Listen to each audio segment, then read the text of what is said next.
नमस्कार, स्वागत है आप सभी का हमारे YouTube channel the guilty files में, जहां हम रूबरू कराते हैं आपको खौफनाक घटनाओं से और समाज में होने वाली जुर्म की कहानियों से। ऐसी ही एक दिल दहला देने वाली घटना के विषय में हम जानेंगे जो अभी हाल ही में घटित हुई है। ये कहानी है इंदौर के 29 वर्षीय व्यवसायी राजा रघुवंशी की, जिनकी शादी इंदौर की ही 25 वर्षीय सोनम से 11 मई 2025 को हुई थी। स्क्रीन पर चल रहे फोटोज और वीडियोस से आप देख सकते हैं कि दोनों ही बहुत खुश लग रहे हैं, पर किसे पता था कि ये खुशी चंद दिनों की है। राजा के माँ बाप को तो ये भी नहीं पता था कि जिस बेटे को वो सेहरा बांध रहे हैं उसे ही 1 महीने के भीतर अर्थी में सजाकर भेजेंगे। विदाई के 3 दिन बाद ही सोनम अपने मायके पग फेरे की रस्म के लिए चली गई। वहाँ जाकर उसने अपनी और राजा की हनीमून की टिकट भी बुक करा दी मेघालय के लिए। हालांकि राजा का मन नहीं था कि वो हनीमून के लिए इतनी दूर जाए, पर पत्नी की जिद और उसकी खुशी के आगे उसने हार मान ली और दोनों 20 मई को अपने हनीमून के लिए मेघालय के लिए रवाना हुए। 21 मई 2025 को दोनों गुवाहाटी पहुंचते हैं। वहां कामाख्या देवी का दर्शन करते हैं तथा 22 मई को सुबह वहां से शिलांग के लिए निकलते हैं और वहीं एक गेस्ट हाउस में रहते हैं। और 22 मई की सुबह स्थानीय जगह घूमने के लिए एक स्कूटी रेंट पर लेते हैं। वीडियो में आप देख सकते हैं कि सोनम और राजा बिल्कुल ठीक और खुश हैं। 23 मई को दोनों ने गेस्ट हाउस से चेकआउट कर लिया और घूमने के लिए निकल गए। वे ट्रैकिंग कर रहे थे जब उन्हें 3 और लोग मिले जिनसे राजा की दोस्ती हो गई थी, तो वे पांचों साथ में ट्रैकिंग कर रहे थे। जब वे लोग चढ़ाई कर रहे थे तो राजा की माँ राजा को कॉल करती हैं। अब उससे पूछती है कि अब 2 दिन और बचे हैं ना ट्रिप में, तो राजा कहता है हाँ। इस वार्ता के कुछ देर बाद राजा का फोन स्विच ऑफ हो जाता है। इसके बाद तकरीबन 1:30 के करीब सोनम के फोन पर राजा की माँ का फोन आता है, जिसमें राजा की माँ जब पूछती है कि राजा से बात करा दे तो सोनम कहती है वो आगे हैं, मैं थोड़ी देर बाद बात कराती हूँ। एक बार आप ये रिकॉर्डिंग सुने। Hello hello. हाँ मैं राजा का फोन चल नहीं हुआ अभी नहीं हुआ, बस अब चढ़ाई कर रहे हैं। हम ऊपर चढ़ गए फिर फोन लगाते हैं। और आज तो उपवास होगा फिर। मेरा तो उपवास है ना, मेरे को 2-3 बार बोल दिया। हाँ। मैं घूमने के चक्कर में अपनी 11 थोड़ी तोड़ूंगी। वही तो तेरी, मैं अभी खरियार बना रही तो मेरे को एकदम से याद आ गई कि आज तो मेरे बहू का उपवास है वापस। हाँ खिचड़ी बना मम्मी रही का हूँ। सुबह फोन आ गया था कि उपवास है, तो मैंने नहाई थी। हाँ तो कहीं दूध लस्सी जो भी मिल रहा हो उपवास का सामान वो खा लो। अब पहले ऊपर तो चढ़े, जंगल में है, यहाँ से आज कुछ मिलेगा। बाप रे। मैंने हाँ। कही थी कुछ ड्राई फ्रूट रख के ले जाओ, तो बोले हाँ क्या करेंगे हम, दो तो ये जंगल है, पता है, घोर जंगल है, एकदम खड़ी चढ़ाई है। चढ़ना मतलब उतरना भी खड़ा ही है और चढ़ना भी खड़ा ही है। तो वहाँ ऊपर देखने के लिए क्या गए? वो अंदर है, वो पहाड़ के अंदर। मना करी थी मैंने तो सुनते नहीं। हाँ अच्छा, तो चलो। वही तो कह रही, वहाँ क्या देखने पहुँच गए तुम? ये नीचे से देख लेते। झरना देखने गए थे, हाँ बड़ा वाला। हाँ नीचे से हाँ, देख तो हालत खराब हो गई तो फिर चढ़ के। तो ये थी सोनम और राजा की माँ की आखिरी बातचीत। इसके कुछ देर बाद सोनम का भी फोन बंद जाने लगा। पहले घर वालों को लगा कि हो सकता है कि फोन चार्ज ना हो, पर जब 25 मई तक भी दोनों का कुछ पता नहीं चला तब दोनों के घर वालों को चिंता होने लगी। इसलिए 26 मई को सोनम का भाई गोविंद और राजा का भाई दोनों मेघालय के लिए रवाना हुए। वहां पहुंचकर वे दोनों वहां के स्थानीय पुलिस स्टेशन में रिपोर्ट लिखवाते हैं कि सोनम और राजा यहां घूमने आए थे, लेकिन 23 मई की दोपहर के बाद से दोनों से कोई कांटेक्ट नहीं हो पाया है। 23 मई को राजा ने अपने सोशल मीडिया अकाउंट पर कुछ पिक्चर्स शेयर किया था। उसे देखते वक्त पुलिस का ध्यान उसमें मौजूद एक स्कूटी पे लिखे मोबाइल नंबर पर गया। जब उस नंबर पे कॉल किया गया तो उस व्यक्ति ने बताया कि हाँ ये स्कूटी हमारी ही है और राजा और सोनम इसे 22 मई को रेंट पर ले गए थे। पर इसके बाद ना उन दोनों का ही पता चला और ना ही मेरी स्कूटी का। पुलिस अब सख्ते में आती है और आसपास के इलाकों में पता करना शुरू करती है, तो पता चलता है कि 25 मई को पहाड़ी इलाके में एक लावारिस स्कूटी पाई गई है, जिसे पास के पुलिस स्टेशन में पुलिस ले गई है। अब यह मामला धीरे धीरे पेचीदा होता जा रहा था। इधर राजा के घर वाले भी इंदौर में डरे हुए थे। वे इंदौर के पुलिस कमिश्नर से मिलते हैं, उन्हें सारी बातें बताते हैं और मदद की गुहार लगाते हैं। इंदौर पुलिस कमिश्नर ने मेघालय पुलिस को कांटेक्ट किया और इसके बाद दोनों की छानबीन जोर शोर से शुरू की गई और इस सर्च ऑपरेशन का नाम रखा गया ऑपरेशन हनीमून।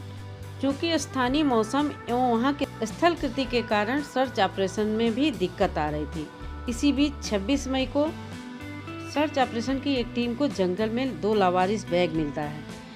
जब इन बैग्स को राजा व सोनम के भाइयों को दिखाया जाता है तो वे इसकी पुष्टि करते हैं कि ये सोनम और राजा का ही बैग है। अब सबको ही किसी बड़ी अनहोनी की आशंका होने लगी। बहरहाल इसके अलावा अभी तक कुछ भी सुराग हाथ नहीं लगा था। अब 2 जून की तारीख आ जाती है। सर्च ऑपरेशन की एक टीम को पहाड़ियों के बराबर में जो खाई थी उसमें उतारा जाता है और थोड़ी ही देर बाद इस टीम को एक छत बिछत एवं सड़ चुका शव मिलता है तथा लाश के आसपास मोबाइल का टूटा हुआ स्क्रीन और 2-4 चीजें और मिलती हैं। लाश का चेहरा पहचान में नहीं आ रहा था। जब राजा व सोनम के भाइयों को शव की शिनाख्त करने के लिए बुलाया गया, शव के दाहिने हाथ में बने एक टैटू जिसमें राजा लिखा हुआ था से शव की शिनाख्त राजा के रूप में हुई। 23 मई को गायब हुए राजा व सोनम में से 10 दिन बाद राजा का शव मिल गया, पर सोनम का कोई नामो निशान नहीं था। दूसरे दिन फिर उस जगह पर छानबीन की जाने लगी। इसी बीच राजा की पोस्टमार्टम रिपोर्ट आ गई और इस बात की पुष्टि हुई कि उसकी मौत हादसा नहीं बल्कि धारदार हथियार से उसकी हत्या हुई है। इसी बीच जहां से राजा का शव मिला था उसके कुछ ही दूरी पर एक दाव मिला जो एक स्थानीय हथियार होता है। संभवतः यही वो हथियार था जिससे राजा की हत्या की गई थी। 4 जून आ गया पर सोनम का कहीं पता नहीं चल पा रहा था। किसी को भी समझ नहीं आ रहा था कि आखिर सोनम के साथ क्या हुआ। सब लोग तरह तरह की बातें कर रहे थे। इसी बीच 9 जून को उत्तर प्रदेश के गाजीपुर के एक ढाबे पर रात के लगभग 11 बजे एक लड़की आती है जो काफ़ी बदहवास लग रही थी और वहाँ खाना खा रहे लोगों से फ़ोन मांगती है कि उसे कॉल करना है। वे लोग उसे कहते हैं कि आप ढाबे के मालिक से फ़ोन ले लो।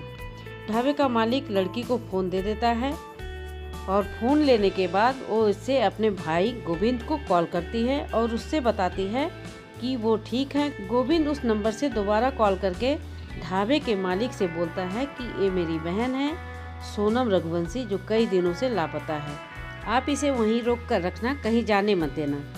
ढाबे का मालिक भी पहचान जाता है क्योंकि ये खबर देश भर में फैली हुई थी। थोड़ी देर बाद पुलिस आती है और सोनम को ले जाती है। जब ये बात मेघालय व इंदौर के पुलिस को पता चलती है तो दोनों जगह की टीम गाजीपुर पहुंचती है। दूसरे दिन मेघालय के डीआईजी प्रेस कॉन्फ्रेंस में कहती हैं कि सोनम के साथ 3 और लोग थे जो इस जुर्म में शामिल थे, उन्हें भी गिरफ्तार कर लिया गया है। इनके नाम है राज कुशवाहा, आकाश राजपूत और विशाल चौहान और इनके अलावा एक चौथे शख्स आनंद की भी तलाश है जो अभी फरार है। वे बताते हैं कि इन्हीं तीनों आकाश, विशाल और आनंद ने ही राजा रघुवंशी का मर्डर किया है, जिसकी हत्या की सुपारी खुद उसकी पत्नी सोनम रघुवंशी ने दी थी राज कुशवाहा के साथ मिलकर। इसके पीछे की मंशा क्या थी ये भी मैं आपको बताती हूँ। दरअसल सोनम अपने पिता के कारोबार में काम करने वाले 20 वर्षीय राज कुशवाहा से प्यार करती थी। चूँकि राज की आर्थिक स्थिति अच्छी नहीं थी इसलिए सोनम के घर वाले कभी इस रिश्ते के लिए हामी नहीं भरते। ये बात सोनम बहुत अच्छे से जानती थी और तो और सोनम मांगलिक भी थी और यदि वो इसी दोस्त के साथ राजा से शादी करती तो उसका दोष उसे भी लगता। इसी सोच के कारण उसने राजा रघुवंशी के रिश्ते के लिए हाँ कर दी थी। शादी के पहले ही उसने सोच लिया था कि अपने पति की हत्या कर देगी, इससे उसका मंगल दोष भी कम हो जाएगा और फिर अगर एक विधवा से राज शादी करेगा तो उसके घर वाले तैयार भी हो जाएंगे। इसीलिए शादी के बाद जब वो पगफेरे के लिए मायके जाती हैं तभी उसने राज से मिलकर उसको मारने का प्लान बनाया और उसे मारने की सुपारी 3 लोगों को 50,000 में दे दी। यही कारण था कि राजा के मना करने के बावजूद उसने टिकट बुक करा लिया था। जब वे दोनों इंदौर से निकले तब से ही तीनों सुपारी किलर उनके पीछे लगे थे। मेघालय पहुंचकर उन्होंने आपस में दोस्ती भी कर ली। जब वे ट्रैकिंग कर रहे थे उसी बीच पहाड़ी पर 23 मई को एक सुनसान जगह देखकर तीनों में से एक ने दाव निकाला और राजा पर ताबड़तोड़ प्रहार किया। इस अप्रत्याशित हमले से राजा को संभलने का मौका नहीं मिला और उसने वहीं दम तोड़ दिया। उसके बाद उसकी लाश को खुद सोनम ने धक्का देकर खाई में धकेल दिया। यह घटना तकरीबन 12:30 की है।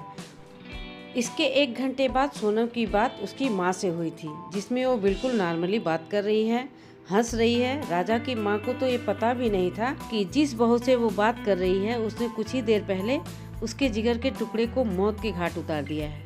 इसके बाद सोनम 23 मई को ही बाई रोड इंदौर के लिए निकल गई थी। क्योंकि 25-26 मई तक अभी यह मामला इतना हाईलाइटेड नहीं था, इसलिए सोनम को इंदौर में रहने में कोई दिक्कत नहीं थी। लेकिन जब यह मामला हाईलाइट हुआ तो फिर वो इंदौर से यूपी चली आई और 9 जून को गाजीपुर में पकड़ी गई। इधर मेघालय पुलिस को भी सोनम पर शक होना शुरू हो गया था, क्योंकि जब ट्रैकिंग वाले रास्ते के आसपास की सीसीटीवी फुटेज चेक की गई तो जाते समय तो 5 लोग थे, राजा, सोनम व 3 और लोग। लेकिन वापस आते समय 2-3 जगह की सीसीटीवी फुटेज में सोनम और वो 3 लोग ही थे, राजा का नामो निशान भी नहीं था।